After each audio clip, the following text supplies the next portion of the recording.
മധുരാജയെ പറയുകയാണെങ്കിൽ ഇതിൽ ഒരുപാട് ആർട്ടിസ്റ്റുകൾ ഇതിൽ അഭിനയിച്ചിട്ടുണ്ട്.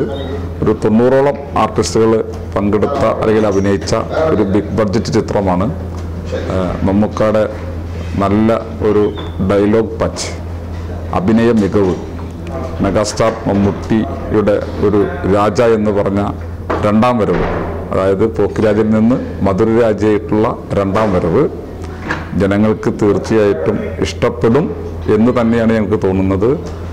അങ്ങനെ തോന്നുന്നത് കൊണ്ടാണ് ഇങ്ങനെ ഒരു വലിയ ബിഗ് ബഡ്ജറ്റ് ചിത്രം വൈശാഖ് ഡയറക്റ്റ് ചെയ്ത്, ഉദയകൃഷ്ണ തിരക്കഥ എഴുതി, പീറ്റർ ഹെയ്ൻ സ്റ്റണ്ട് ചെയ്ത്, ജഗപതി ബാബു വില്ലനായി, സണ്ണി ലിയോൻ്റെ ഐറ്റം ഡാൻസ്, ഇങ്ങനെ എല്ലാ പ്രായക്കാർക്കും ഇഷ്ടപ്പെടുന്ന ഒരു സിനിമ തന്നെ ആകും എന്നുള്ള പ്രതീക്ഷയാണ് ഞങ്ങളുടെ എല്ലാവരുടെയും. ഞാനും ഡയറക്ടറും റൈറ്ററും ഷാജി ക്യാമറാമാനും എല്ലാവരും കൂടി നല്ല ഹാർഡ് വർക്ക് ചെയ്ത് 120 ദിവസം കൊണ്ടാണ് ഈ പടം ഷൂട്ട് ചെയ്ത് അവസാനിപ്പിച്ചത്.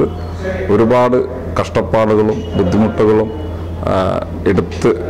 എടുത്ത് അല്ലെങ്കിൽ ഒരു എഫക്റ്റ്, അങ്ങനെ എന്താ പറയുക, നമ്മളൊരു ഹാർഡ് വർക്ക് ചെയ്തിട്ടാണ് ഈ പടം നിങ്ങളിലേക്ക് എത്തിക്കുന്നത്. അതുകൊണ്ട് എല്ലാ പ്രേക്ഷകരും ഏപ്രിൽ 12-ാം തീയതി തന്നെ ഈ തിയേറ്ററിൽ പോയി കാണണം. കണ്ട് ഇഷ്ടപ്പെട്ടുവെങ്കിൽ വീണ്ടും കാണണം. എന്തായാലും പുലിമുരുകന് ശേഷം വൈശാഖ് ഡയറക്റ്റ് ചെയ്യുന്ന ഒരു ചിത്രമാണ്.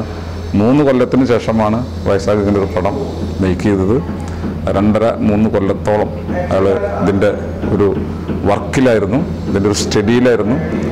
അത് കൊണ്ട് തന്നെയാണ് ഞാനിതിൻ്റെ നിർമ്മാതാവാൻ എനിക്ക് പറ്റിയതിൽ എനിക്കതിൽ സന്തോഷം മാത്രമേ ഉള്ളൂ.